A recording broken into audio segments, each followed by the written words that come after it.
takes forever to do a load. It's noisy for one. The clothes always seem to smell a little bit bad afterwards. You know, it's almost like they've been soaking in nasty, dirty water. What else do not like about it? Oh yeah, sometimes on the spin cycle, it just spins like crazy and starts bouncing around. As you can see, the washer is not up against the dryer like it usually is. It actually bounces and rocks around.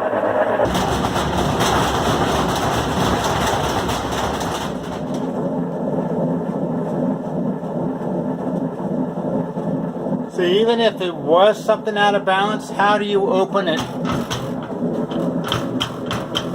to unbalance it? I hate this machine.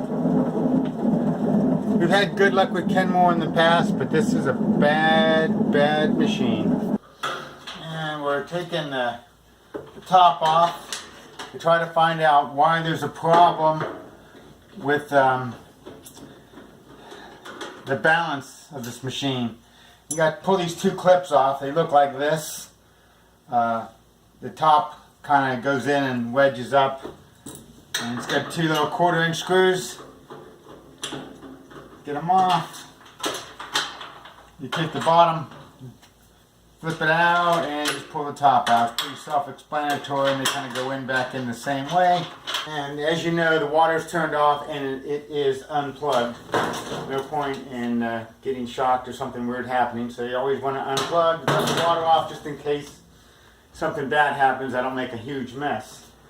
But anyway, once you got these two clips off, you push the lid forward,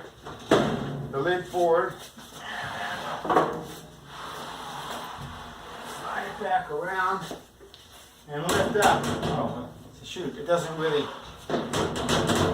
come off that easy. Let's see what the problem is. That's weird. It should just go forward, lift up. Well, lift up, push it back. Ah, there's the trick. After you got them out of these little, there's like a hole here and a part here.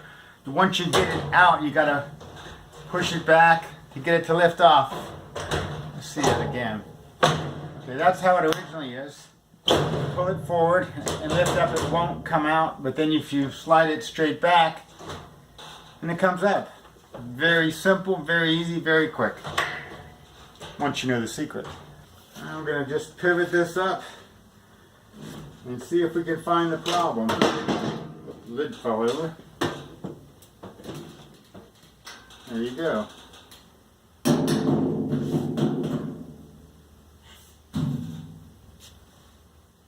Well, that's kind of weird.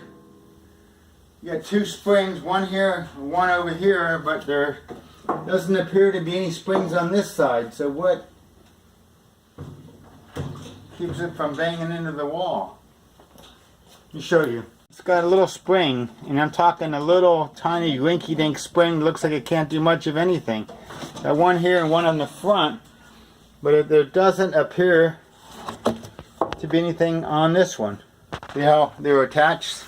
It just kind of goes around this, and it attaches on this downward thing right here, but it doesn't appear to be anything on this side. It has the thing that it would attach to, and it's got the rod that the drum is hanging on, but there's no spring, which is really weird, because if the spring broke, there should still be part of the spring on the bottom of the rod and part of it on the tank, but I don't seem to see anything. Slide down to the bottom, and there's nothing on there. There's no piece of spring.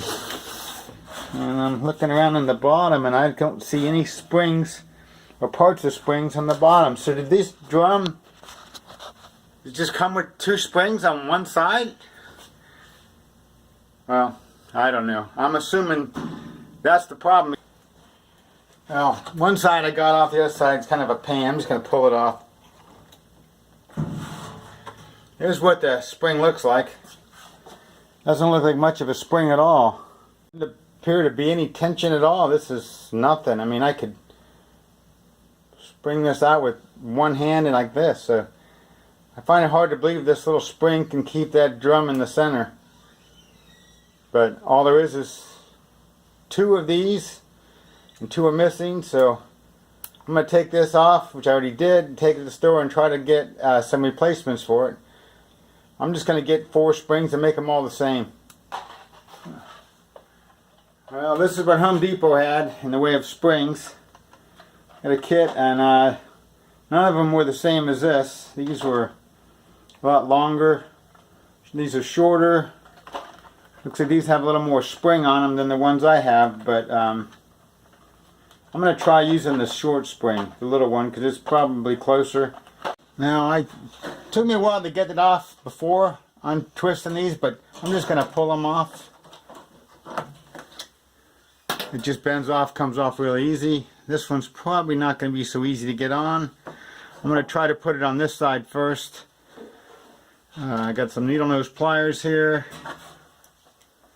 See what side opens up. It's not that side, it's this side. Let me see how I can, and I'll close it back up so it doesn't fall off.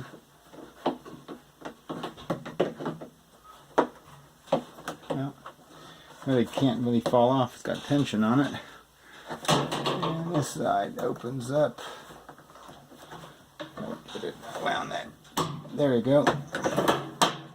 Gave up on that one for now, and I went ahead and did that one, and that worked out without too much trouble. And what I did is I took the spring, find out which end is attached, and I went ahead and just bent it a little bit. Not just enough to get it to go on, not a whole lot. I'll do this one over here.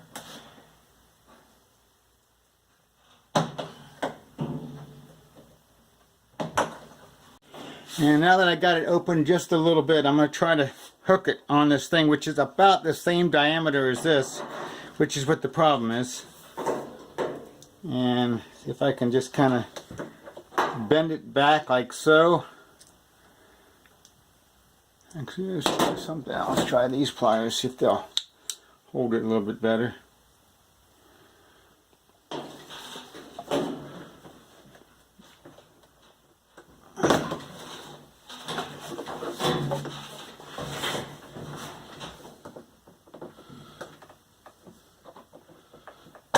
There you go. And just pull it back enough so that I can get it on there. And then I'm going to try to crimp it so that it's a little bit tighter, less likely to come off. And just kind of stretch it out and just hook it on there. It's not easy, but you can twist the spring kind of like this and see how it opens up a little bit. And once it opens up, you can kind of work it on. And you can see how I had to kind of bend it around and crimp it so it doesn't fall off. And here's the other side that is around this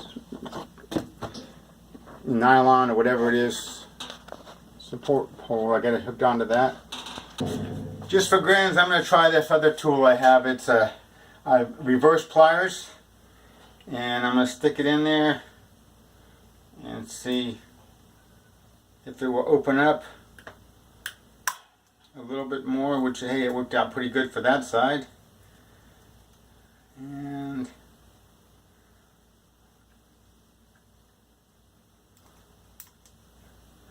see, that's what I have them both partially opened. I got them all on. I'm just gonna make sure they're all crimped on there good, and I found these longer needle nose pliers work pretty easy. See what I mean? I had that bent around there so it doesn't want to come off. Same with this one. There, I crimped it around. All of them the same. It looks like it's going to move pretty easy. Hopefully it won't hit the sides anymore.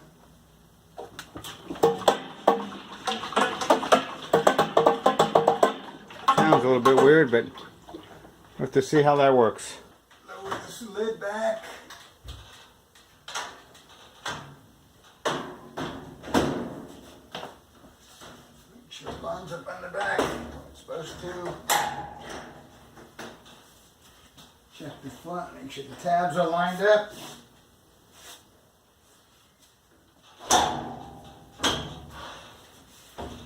Slide it back in. There we go. Rotate it around. And always got to watch your hoses so you don't stretch them too far or whatever. Long one went on the top side.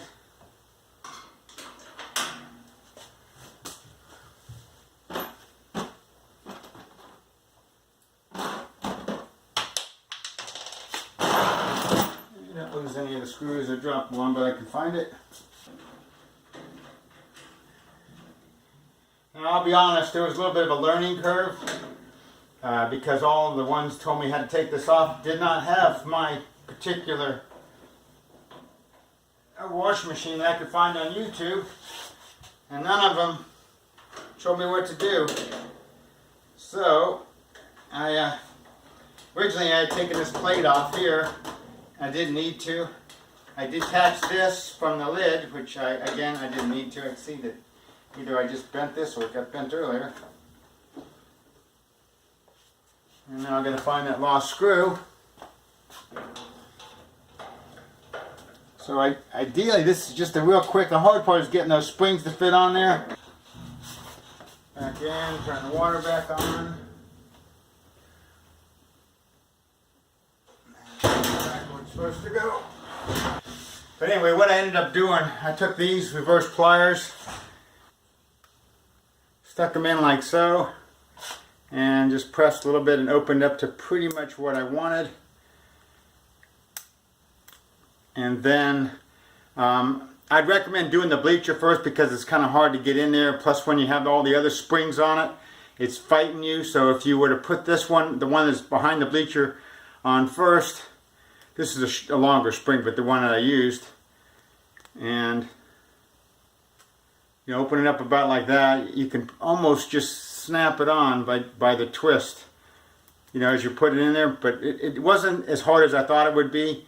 But that's the trick, is to bend these out a little bit, and then if you need to, if you can, crimp them back with a pair of pliers to make them a little bit tighter. But hopefully this solved my problem. I'll know in a minute because my son wants to wash a load of clothes. Needless to say, the washing machine is still walking. Moved that much.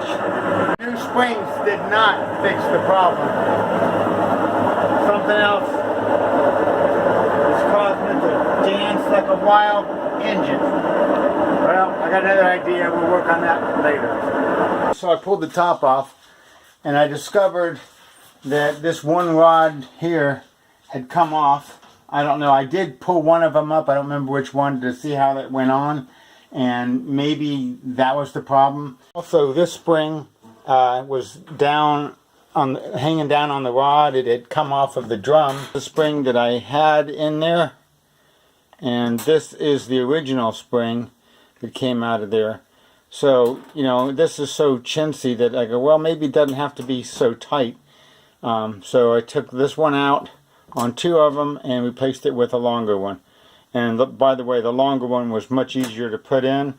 And I did use the reverse pliers to open the ring up. You know, I think the real trick to doing this would be either to buy a bigger, fatter spring that had more of an arc on the part that holds on the clip, the hook, and then you wouldn't have to bend them, and it would probably be a lot stronger.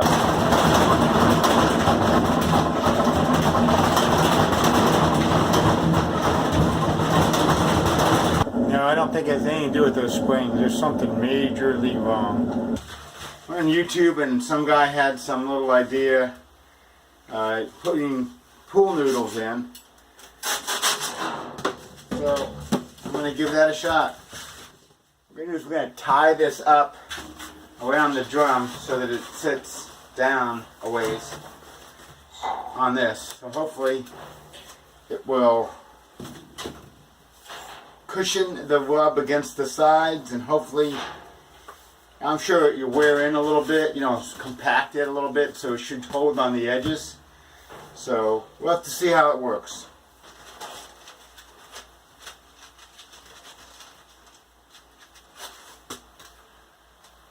harder to feed through here than I thought.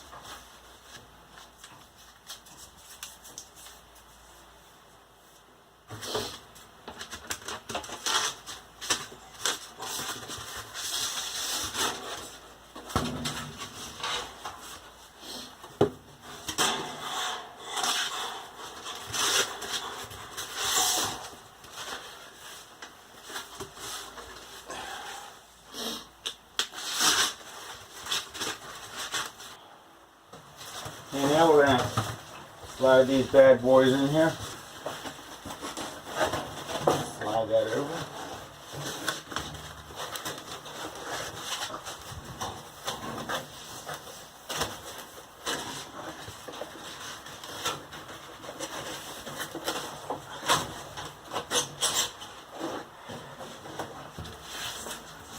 There's some wiring that comes down over here. That's hard to get in.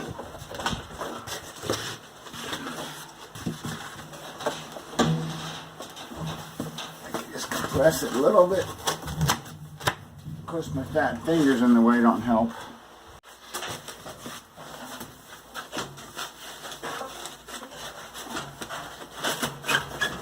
Got the bleach thing over here, so I definitely don't want to be trying to come in on this side. And you got to be careful because some of this is actually kind of sharp. Trying to grab the front end of it to lift it up. There we go. Probably wouldn't have hurt to step on these a few times and drive over your car to kind of get them partially compressed. I also wonder if there's a thinner noodle out there. This one's kind of thick. I got that one in. I got that one in. This one started, so I need to get it past the point. Right now it's about here. I need to slide it over more.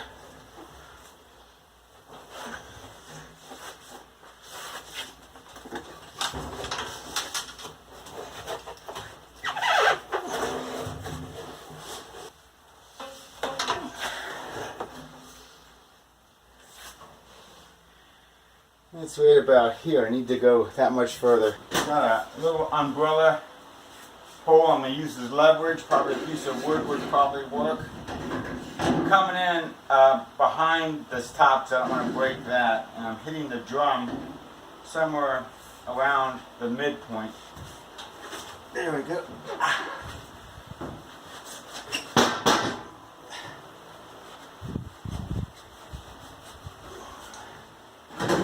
Yeah, that worked. There I have all 4 of the noodles, and this is the hard one because it was the last one. I'm going to try to slide them up more towards the top, and I'm going to tie them to something, maybe where the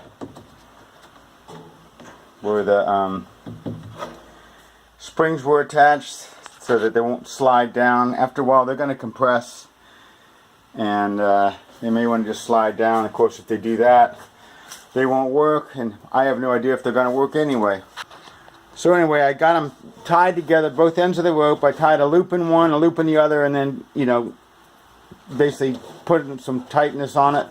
And then I came up with the last of it and tied it around the part that's made for the spring. The rest is going to stay tight enough that it's not going to fall down. So if I get the 2 diagonals on it, I'll be good. Feed it through the spring holder, down around the rope, and just tie a everyday basic square knot. There it is. So now the tank will still vibrate and shake a little bit to take up some of the absorption, but it can't, well, I won't say can't because what do I know. Hopefully it won't crawl anymore. It won't be able to get enough of the inertia to really get it pounded and get, moving. So we're going to give this one a shot and see if it works.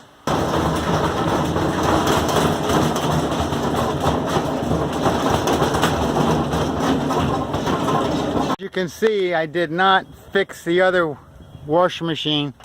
Got us a new deal on a washing machine for about $325.